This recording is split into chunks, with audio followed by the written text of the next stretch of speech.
Muy buenos días. Hoy llegamos a un nuevo encuentro en este recorrido de nuestro libro Las dos ancianas. Capítulo cuarto. Un viaje doloroso. Las dificultades pasadas en noches anteriores para construir refugios no eran nada comparadas con las de aquella noche, porque las mujeres estaban tan cansadas que apenas podían moverse. Con ciega determinación buscaron, renqueando, ramas de abeto para las camas y grandes trozos de leña con que alimentar la hoguera. Finalmente se acurrucaron juntas y miraron como hipnotizadas la gran llama anaranjada que habían encendido con las ascuas transportadas desde su primer campamento. Enseguida, sin darse cuenta, se deslizaron hacia un sueño profundo. Ni siquiera oyeron a lo lejos el aullido de un lobo solitario y, antes de que se dieran cuenta, el aire frío de la mañana reanimó sus sentidos. Se habían dormido apoyadas la una contra la otra y permanecieron en esta posición durante toda la noche. Sabían que no les sería fácil levantarse porque habían permanecido sentadas, dejando caer el peso sobre las piernas. Se quedaron quietas largo rato. Luego Sa hizo un esfuerzo para levantarse, pero sus piernas estaban entumecidas. Gruñó y volvió a probar. Entretanto, Chichillas mantenía los ojos cerrados y fingía dormir. No quería enfrentarse con el día. Sa hizo acopio de sus fuerzas e intentó moverse, pero esta vez el dolor no la dejó. De nuevo habían exigido de sus cuerpos más de lo que podían dar. Sin querer, Sa soltó un gemido de dolor y sintió ganas de llorar. Agachó la cabeza derrotada por el esfuerzo de todos los días pasados y el frío la hizo sentir todavía más desanimada. Pese a sus esfuerzos, su cuerpo se negaba a responder. Estaba demasiado rígido. Chichillas, aletargada, escuchaba el llanto de su amiga. Se asombraba de estar allí sentada, oyendo llorar a Sa sin sentir nada. Quizá su destino fuera detenerse. Quizá los jóvenes tuvieran razón. Ella y Sa luchaban contra lo inevitable. Sería más fácil acurrucarse en el calor de sus pieles y dormir. Así no tendrían que demostrar nada a nadie. A lo mejor ese sueño profundo que Sa tanto temía no estaba tan mal, después de todo. Al menos pensó Chichillas, no sería peor que esto. Sin embargo, a pesar de la poca voluntad de su amiga, Sa tenía de sobra para las dos.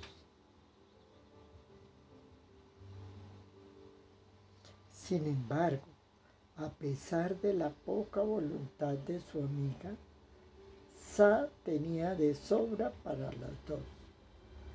Haciendo caso omiso del frío, del dolor en los costados, del estómago vacío y del entumecimiento de las piernas, luchó por levantarse y esta vez lo consiguió. Como ya era su costumbre por las mañanas, dio vueltas por el campamento hasta que sintió que, poco a poco, la sangre empezaba a correr por sus venas. El dolor se hizo más agudo, pero Sa concentró toda su atención en recoger más leña y en encender la hoguera. Luego, hirvió la cabeza de un conejo para preparar un consomé sabroso. Chichiya seguía con atención lo que pasaba con los párpados entreabiertos. No quería que su amiga se enterara de que estaba despierta, porque entonces tendría que moverse y no pensaba hacerlo, ni ahora ni nunca. Se quedaría donde estaba y a lo mejor una muerte rápida la libraba de aquel sufrimiento. Sin embargo, su cuerpo no estaba dispuesto a rendirse del todo. En lugar de hundirse dulcemente en el olvido, Chichiyak sintió de repente la apremiante necesidad de orinar. Trató de ignorarla, pero no pudo aguantar más y con un fuerte gemido sintió que su vejiga iba cediendo. Presa del pánico, se levantó de un salto y se dirigió hacia los sauces, lo cual sobresaltó a su amiga. Cuando Chichiyak salió de entre los sauces con una expresión ligeramente culpable, Sa inclinó la cabeza asombrada. ¿Te pasa algo?, preguntó. Chichiyak, avergonzada, contestó: me ha sorprendido la rapidez con que he reaccionado. Creía que no era capaz de mover ni un dedo. Sa pensó en el día que las esperaba. Después de comer debemos ponernos en marcha, aunque hoy solo avancemos un poco. Cada paso nos acerca más a nuestra meta. Aunque no me siento bien, mi mente domina mi cuerpo y quiero que sigamos nuestro camino en vez de quedarnos aquí descansando, que es lo que me apetece. Chichiyak escuchaba mientras comía su trozo de conejo y sorbía el caldo. Ella también tenía ganas de quedarse allí más tiempo. Lo cierto era que deseaba desesperadamente quedarse, pero cuando consiguió apartar aquellos pensamientos disparatados, se sintió avergonzada y de mala gana accedió a marcharse. Sa se sintió ligeramente decepcionada cuando Chichiyak aceptó reemprender el viaje y se preguntó si en su interior no había deseado que Chichiyak se negara a moverse. Pero ya era tarde para arrepentirse. Así que las dos ancianas sujetaron las cuerdas y a sus flacas cinturas y empezaron a tirar de nuevo. Mientras caminaban, procuraban mantenerse alerta ante cualquier indicio de vida animal, porque apenas les quedaba comida y la carne era su fuente principal de energía. Sin ella, su lucha pronto terminaría. A veces las mujeres se detenían para estudiar la ruta escogida y se preguntaban si iban bien encaminadas. Pero el río seguía en una única dirección desde el arroyo, de modo que las mujeres bordearon la orilla sin dejar de buscar el riachuelo que las llevaría al lugar que recordaban por la abundancia de peces que entonces había. Los días se sucedían monótonamente mientras las mujeres tiraban de sus trineos sobre la espesa nieve. Al cabo de 6 días, Sa, que no apartaba la mirada del camino, levantó la vista. Al otro lado del río vio la desembocadura del arroyo. «Hemos llegado», dijo con voz suave y entrecortada. Chichiyak miró a Sa y luego el arroyo. «Salvo que estemos en el lado que no es», contestó. Sa no pudo por menos que sonreír. Su amiga siempre veía el lado negativo de las cosas, pero se sentía demasiado cansada para mostrarse optimista, así que suspiró para sus adentros e hizo señas a su amiga para que la siguiera. Esta vez, las dos mujeres no prestaron atención a las grietas ocultas bajo el hielo. Sin importarles el peligro que corría, atravesaron el río helado y continuaron subiendo por el afluente. Caminaron hasta muy entrada la noche. La luna asomó por entre las copas de los árboles hasta situarse encima de ellas e iluminó su camino a lo largo del estrecho riachuelo. Aunque habían andado más horas que en los días anteriores, seguían adelante. Tenían la certeza de que el antiguo campamento estaba cerca y lo querían encontrar aquella misma noche. Justo cuando Chichillac pensaba rogar a su amiga que se detuvieran, descubrió el lugar del campamento. «¡Mira allí!», gritó. «Ahí están las perchas para los peces que colgamos hace tanto tiempo». Sa se detuvo y sintió que las fuerzas la abandonaban. Le costó un gran esfuerzo mantenerse sobre sus piernas temblorosas porque una vaga sensación de que había llegado a su casa la invadió de pronto.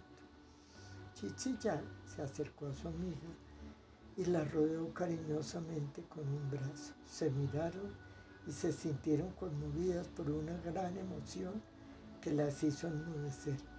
Habían cruzado toda aquella distancia solas. Volvieron a su memoria los dulces recuerdos de aquel lugar donde habían compartido la felicidad con amigos y familiares.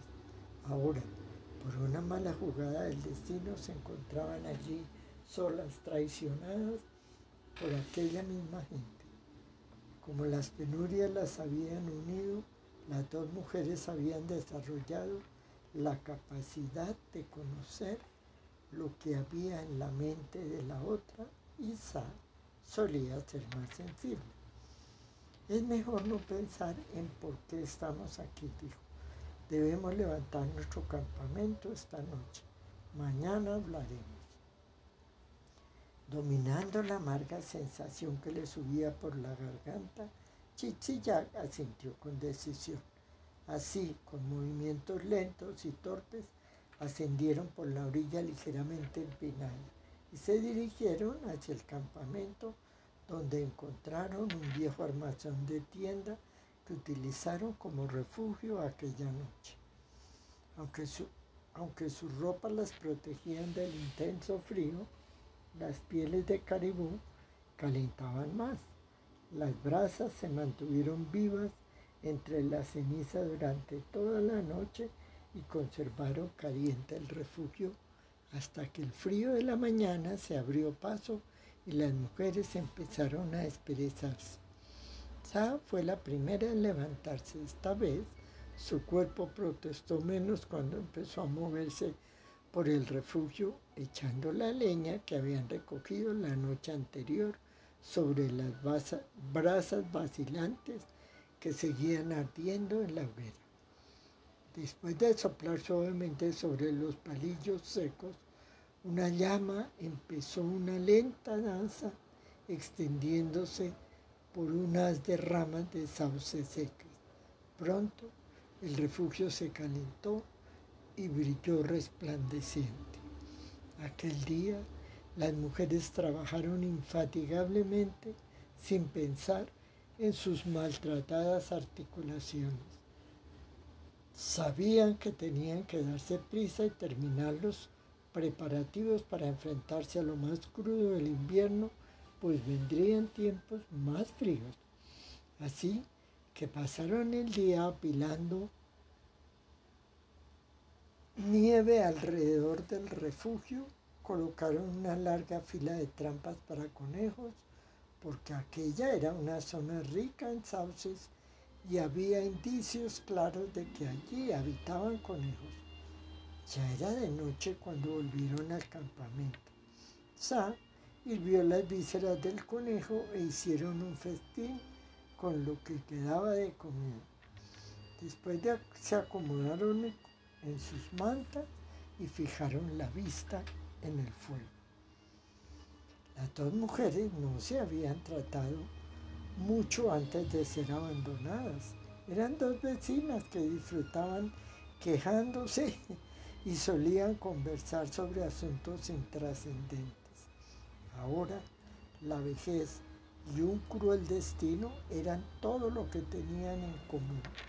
Por esa razón, aquella noche, al final del duro viaje que habían realizado juntas, no sabían qué decirse y cada una se ensimismó en sus pensamientos. Chichillar recordó a su hija y a su nieto. Se preguntó si estarían bien. Sintió dolor al evocar a su hija. Era difícil de creer que su propia carne se hubiera negado a defenderla. Se estaba dejando llevar por la autocompasión y tuvo que hacer un gran esfuerzo por contener las lágrimas que amenazaban con derramarse. Apretó los labios en una línea fina y rígida. No iba a llorar. Era el momento de mostrarse fuerte y olvidar. Pero esa sola idea la hizo derramar una lágrima enorme. Miró Sad y vio que también estaba absorta. Miró a Sad y vio que también estaba absorta en sus pensamientos. Su amiga la desconcertaba. Salvo contados momentos de debilidad, la mujer sentada a su lado parecía fuerte y segura de sí misma, como si todo aquello no fuera más que un reto. La curiosidad sustituyó al dolor y entonces su voz sobresaltó a Sad. Hace mucho tiempo, cuando era una niña, abandonaron a mi abuela. Ya no podía andar y apenas veía. Teníamos tanta hambre que la gente casi no se tenía en pie y mi madre murmuraba que tenía miedo de que la gente se le ocurriera comer carne humana. Nunca había escuchado algo semejante, pero mi familia contaba historias sobre personas que habían llegado a estar lo bastantemente desesperadas como para cometer esas barbaridades. Con el corazón encogido, me aferraba a la mano de mi madre. Si alguien me miraba a los ojos, volvía la cabeza de inmediato en el temor de que se fijaran en mí y se les ocurriera comerme. Qué asustada estaba. También tenía hambre, pero era lo que menos me importaba. A lo mejor es porque era muy pequeña y me veía rodeada de mi familia. Cuando empezaron a hablar de dejar a mi abuela, sentí horror. Todavía puedo oír a mi padre y a mis hermanos discutiendo con los otros hombres, pero cuando mi padre volvió al refugio, miré su cara y supe lo que iba a ocurrir. Luego miré a mi abuela. Estaba demasiado ciega y sorda como para enterarse de lo que pasaba. Chichillar tomó aliento antes de continuar la historia.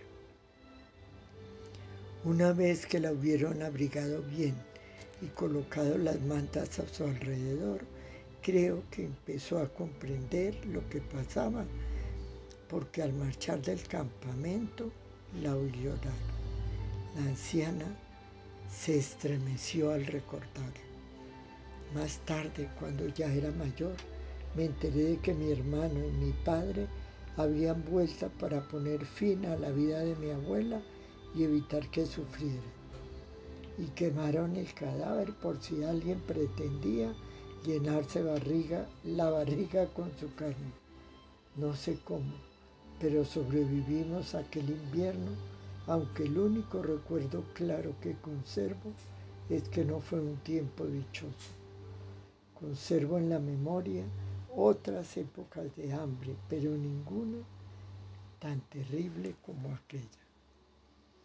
Sad sonrió tristemente, asintiendo a los dolorosos recuerdos de su amiga. Ella también tenía los suyos. De joven era como un muchacho. Empezó, estaba siempre con mis hermanos y de esa forma aprendí muchas cosas. De vez en cuando mi madre intentaba que me sentara a coser o que aprendiera lo que necesitaba saber para cuando me hiciera mujer.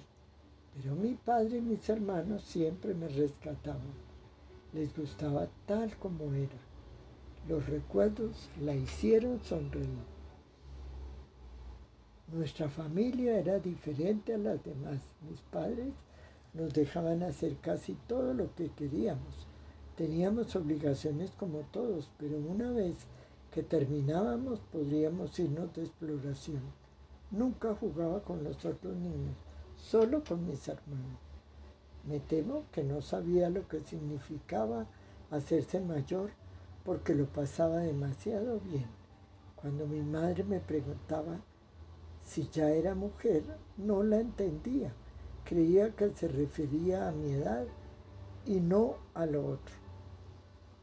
Verano tras verano me hacía la misma pregunta y cada vez su expresión se tornaba más preocupada. Yo no le hacía mucho caso, pero cuando ya era tan alta como ella y solo un poco más baja que mis hermanos, la gente empezó a mirarme de forma rara. Chicas más jóvenes que yo ya eran madres y tenían su hombre. Yo seguía tan libre como una niña. Sa se rió con fuerza porque había comprendido con el tiempo por qué entonces la gente la miraba tanto.